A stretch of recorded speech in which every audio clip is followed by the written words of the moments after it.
உன்மடியில் நான் உறங்க கண்ணீரண்டும் தான் மயங்க என்ன தவம் செய்தேனோ என்னவென்று சொல்வேனோ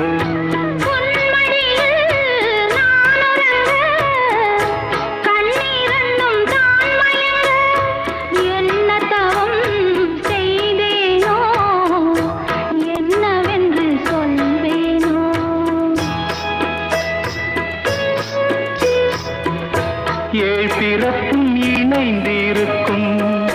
சொந்தம் இந்த சொந்தமம்மா வாழ்விருக்கும் நாள் வரைக்கும் தஞ்சமுந்தன் நெஞ்சமம்மா